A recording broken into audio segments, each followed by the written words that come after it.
ORF जो उनका think tank है, बहुत बड़ा थिंक टैंक, वो हर साल अरेंज करता है। तो उसमें चीफ गेस्ट के तौर पे इटली की प्राइम मिनिस्टर आ रही हैं। इटली से हमारे संबंध कहीं आज के नहीं है, बहुत पुराने हैं। हमारा there was a time Italy हमारा नंबर 3 आर्म्स सप्लायर था। G20 का इजलास शुरू हो गया, जो जहां पर G20 ममालिक सारे हैं, सेक्रेटरी ब्लिंकन भी हैं, लेवरोव भी हैं, चाइना के फॉरेन मिनिस्टर भी आ गए हैं। दुनिया उससे मिलने के लिए तरसती है, उसके मुल्क में आने के लिए। तुम तो किसी के मुल्क जाते हो, तरले करते हो कि हमें बुला लो, और लोग उसके मुल्क में वो कंट्री हैं कि जिनका दुनिया में नाम है, जो तरक्की याफ्ता मुल्क हैं। मोदी ने हमारी डाउनग्रेड किया है, येस्टरडे हमें C3 पे ले गया है, जो ऑलमोस्ट अल्लाह माफ़ करे जंग के बराबर होती है। आपको लगता है हमारी लीडरशिप बुज़दिल है? बहुत ज़्यादा बुज़दिल है। कहा यह जाता है जैसी अवाम वैसे हुक्मरान, इसका मतलब है फिर पाकिस्तान की पब्लिक भी बुज़दिल है? हमारे अपने करतूत ऐसे हैं, हमारी अपनी हरकतें ऐसी हैं कि हम खुद अपने मुल्क को उठने नहीं देते। हम झूठ बोलते हैं, हमारा मुल्क इसमें नंबर 1, हमारा मुल्क इसमें नंबर 1, इसमें नंबर 1। हकीकत यह है कि हम पस्तियों में हैं। पहले मोदी साहब से ना मैं थोड़ा सा प्यार करता था। आप बिलीव करें कि अब मैं इतना उसके साथ इतना प्यार करने लगे हूँ इस इंसान के साथ कि अब मुझे कोई डर नहीं है। मुझे गद्दार भी कह लो। आज वज़ीर दाखिला साहब ने खुद फरमाया 2 मुकदमे फिर दहशतगर्दी के कर दिए। मुझे लग रहा है कि पाकिस्तान में का दुश्मन ना कोई भारत में है, ना अफगानिस्तान में, ना कहीं और है। हम ही सारे पाकिस्तान में इन्हीं के दुश्मन है। इंटरनेशनल मुकाबलों में पाकिस्तान की नुमाइंदगी करने वाली क्वेटा की मारूफ खिलाड़ी शाहिदा रजा भी जान की बाजी हार गईं। अगर पाकिस्तान को बचाना है तो उसके लिए नारा ये होना चाहिए कि मोदी को दोस्त बनाओ, फिर पाकिस्तान को बचाओ। पाकिस्तान में नौजवान तबका गैर कानूनी तौर पर मुल्क से बाहर जाने पर मजबूर क्यों है?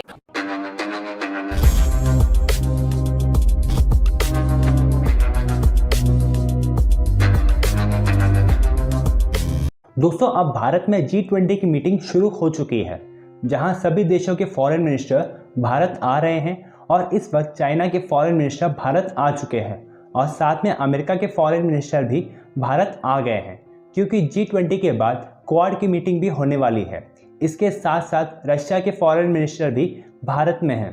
तो अब ये देखना इंटरेस्टिंग होगा कि किस तरह से भारत दुनिया के 3 बड़े वर्ल्ड पावर्स जो एक दूसरे के एंटी चल रहे हैं, उन कंट्रीज़ को मैनेज किस तरह से करता है, और इनके बीच में 1 पॉइंट एजेंडा में बात करने में फैसिलिटेट किस तरह से करवाता है। एक तरफ जहां दोस्तों भारत इतने बड़े बड़े मीटिंग्स को ऑर्गेनाइज कर रहा है, वहीं दूसरी तरफ पाकिस्तान हाफिज सईद और सलाउद्दीन जैसे आतंकवाद को सिक्योरिटी प्रोवाइड कर रहा है भारत के खिलाफ जहर उगलने के लिए। इसके साथ साथ पाकिस्तान के सुप्रीम कोर्ट ने एक वर्डिक्ट पेश किया है, जहां कहा गया है कि पाकिस्तान के प्रोविंस पंजाब और खैबर पख्तूनख्वा में इलेक्शन करवाए। तो चलिए दोस्तों, इसी पर आगे पाकिस्तानी मीडिया का रिएक्शन देखते हैं। जो लोग आपको गद्दार कह रहे हैं कि आपने इंडिया से पैसे खाए हैं, आप मुल्क छोड़कर चले जाएं, क्या इन सब बातों को सुनने के बावजूद भी आप इंडिया के प्राइम मिनिस्टर नरेंद्र मोदी को पसंद करते हैं, या अब आपका दिल फिर गया है? आप यकीन कीजिए, पहले मोदी साहब से ना मैं थोड़ा सा प्यार करता था। आप बिलीव करें कि अब मैं इतना उसके साथ इतना प्यार करने लगे हूँ इस इंसान के साथ कि अब मुझे कोई डर नहीं है। मुझे गद्दार भी कह लो, मुझे जो मर्जी कह लो। देखो, मैं कह रहा हूँ ना उसे मोदी को अच्छा, मुझे आप गद्दार कह रहे हो। जब आप सर्च करोगे तो दुनिया उसे अच्छा कह रही है, दुनिया उससे मिलने के लिए तरसती है, उसके मुल्क में आने के लिए। तुम तो किसी के मुल्क जाते हो, तरले करते हो कि हमें बुला लो, और लोग उसके मुल्क में वो कंट्री हैं कि जिनका दुनिया में नाम है, जो तरक्की याफ्ता मुल्क हैं, वो उसके तरले करते हैं कि यार आप हमसे आगे एक बार मिलें, या हम आपसे मिलते हैं, हमसे मीटिंग करें, हमसे तिजारत करें, हमसे बिजनेस करें।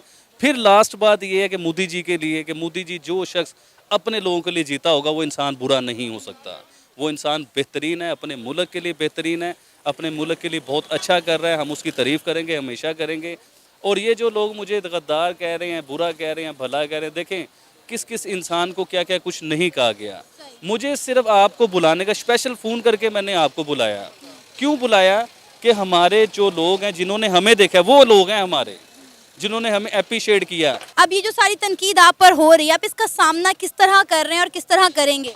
देखिए, मुझे बड़ा ही तकलीफ़ होती है मेरे दिल के अंदर घुस के कोई देखे कि जब कोई किसी को कहेगा कि आप गद्दार हो, अपने मुल्क के गद्दार हो, तो बड़ी ही तकलीफ़ होती है। मैं अपने दोस्तों से, अपने भाइयों से, इस सब से ये कहना चाह रहा हूँ कि यार आप लोग थोड़ा पढ़ लिख ले आते, कुछ आपको भी समझ आती कि दुनिया में हो क्या रहा है। आप सिर्फ पाकिस्तान के अंदर हो, पाकिस्तानी मीडिया के बीच में हो, पाकिस्तानी किताबों के बीच में, जो आपको पढ़ा दिया गया, जो समझा दिया गया कि इंडिया दुश्मन है, इंडिया दोस्त नहीं है, इंडिया सिर्फ टेररिज्म करता है, पता नहीं कौन करता है, वो आपको भी पता है और हमें भी पता है कि कौन क्या करता है, कौन किसको तंग कर रहा है। मैं बात ये करना चाह रहा हूँ, इंडिया आपसे दोस्ती करता है, फिर आप इंडिया का भरोसा तोड़ते हो, फिर वो आपसे दोस्ती करता है, आप फिर उसका भरोसा तोड़ते हो।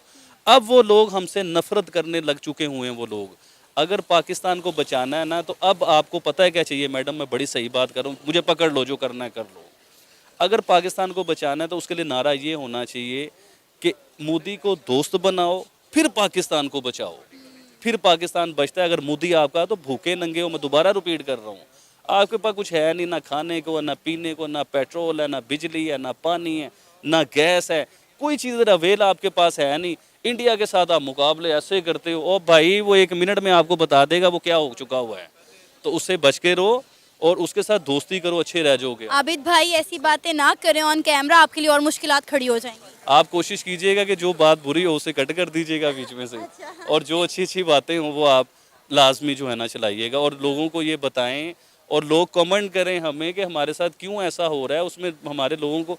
रीजन के अंदर इवेंट्स ऐसे हैं कि वो G20 का इजलास शुरू हो गया, जो जहाँ पर G20 ममालिक सारे हैं, सेक्रेटरी ब्लिंकन भी हैं, लेवरॉव भी हैं, चाइना के फॉरेन मिनिस्टर भी आ गए हैं। जापान से सिर्फ देखना है कि उनके डिप्टी फॉरेन मिनिस्टर आ रहे हैं या फॉरेन मिनिस्टर खुद आएंगे। लेकिन जापान का इसलिए इंटरेस्टिंग है कि वो क्वाड का इजलास हो रहा है, क्वाड का इजलास तो होना है, लेकिन क्वाड का इजलास होना है ये 2 दिन G20 की फॉरेन मिनिस्टर्स की समिट, और इंडिया की पूरी कोशिश है, लेकिन कुछ नहीं होगा कि, लेकिन पूरी कोशिश है कि यूक्रेन ना आए बीच में, क्योंकि यूक्रेन एक जो बाकी इश्यूज हैं सारे वो उन पे यूक्रेन हावी आ जाता है। आप अगर आसियान की कॉन्फ्रेंस में बैठे तो यूक्रेन है, अगर आप कहीं अफ्रीका की कॉन्फ्रेंस अरेंज करें तो फिर यूक्रेन है, यूक्रेन हर जगह छाया हुआ है। अब इशू ये है कि वही होगा कि G20 की, क्योंकि चाइना और रशिया उसमें मौजूद हैं, तो कोई एलामिये पे तो उस तरह का साइन नहीं होगा, फिर एक कम्युनिके जैसे पहले फाइनेंस मिनिस्टर्स की कॉन्फ्रेंस में हुआ था। लेकिन इस दौरान जो है ये भी इंपॉर्टेंट बात है कि इसके बाद क्वाड का इजलास हो रहा है और वहां पर चाइना और रशिया के फॉरेन मिनिस्टर्स मौजूद हैं। तो इंडिया ये अब मतलब एक, मुझे नहीं एग्जैक्ट पता कि वहां पे क्या माहौल, लेकिन वो फौरन बाद जो क्वाड का इजलास होगा सेक्रेटरी ब्लिंकन यानी 2 रोज के बाद, तो उसमें एक अनइजी सा एनवायरनमेंट तो वहां पे यकीनन होगा कि भाई ये हम सारे मीटिंग में बैठे हैं और 2 दिन बाद ये एक ऐसा इजलास हो रहा है जो हमारे खिलाफ हो रहा है। एनीवे, तो वो इंपॉर्टेंट इवेंट्स हैं। अच्छा, अब इशू ये सारा कि इन सारे इवेंट्स के अंदर ये पाकिस्तान के अंदर स्टेबिलिटी नहीं आ रही। चाइना जैसे इंडिया के साथ रिलेशन बेहतर किए हुए है, लद्दाख का मामला है, मैंने बता दिया आपको, वैसे ही पता है। ऐसे ही हमारा भी कश्मीर का इशू है, आपको नहीं लगता? इशू अपनी जगह पे, लेकिन हमें रिलेशन बेहतर करने चाहिए, हमें पीपल टू पीपल कनेक्शन बेहतर करना चाहिए, ट्रेड रिज्यूम करनी चाहिए। आपकी क्या ओपिनियन है इसके ऊपर? बिल्कुल, हमें रिलेशन इनके साथ अच्छे करने चाहिए। हमें अपनी जो है मुआशरत के वाले से जो भी हमें इक़दाम करना पड़े करना चाहिए, और जिससे दोनों मुल्कों की जो है गुर्बत कम से कम हो सके। हमें ये चीज़ देखनी चाहिए। जो ज़्यादा फ़ायदा किससे होगा अगर ट्रेड होती है? ज़्यादा फ़ायदा डेफिनेटली पाकिस्तान को होगा, क्योंकि पाकिस्तान को बहुत से मुश्किलात का सामना है। का सामना मोस्टली इंपोर्ट पाकिस्तान में हो रही है, दुनिया के बहुत दूर दराज के कंट्री से हम चीज़ें मंगवा रहे हैं जो कि हम इंडिया से ले सकते हैं। जी बिल्कुल ले सकते हैं। क्या आने वाले टाइम में 5 साल में 10 साल में कोई चेंज नज़र आ रहा है? ऐसा लगता है कि पाकिस्तान इंडिया के रिलेशन बेहतर होंगे? ऐसा लगता है कि सिर्फ इंडिया के साथ नहीं, अफगानिस्तान, ईरान, बांग्लादेश, जितने भी हमारे नेबर कंट्री हैं, सबके साथ पाकिस्तान रिलेशन बेहतर कर पाएगा? जी इंशाल्लाह ये डिपेंड करता है लीडरशिप पर। अगर लीडरशिप पाकिस्तान को अब इंशाल्लाह अच्छी मिलती है, और जो मिलती हुई नज़र आ रही है इंशाल्लाह मिलेगी फ्यूचर करीब में, और अच्छी लीडरशिप होगी, और ये सारे कौन से ऐसे लीडर हैं आपके ख्याल में जो रिलेशन बेहतर करेंगे? पूरी दुनिया में एक ही तो लीडर है, इमरान खान। तो उन्होंने ही तो इंडिया के साथ ट्रेड बंद की थी।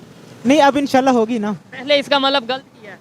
पहले ट्रेड बंद की किसी और वजह से की थी, लेकिन अब इंशाल्लाह किसी और वजह से। जी बिल्कुल।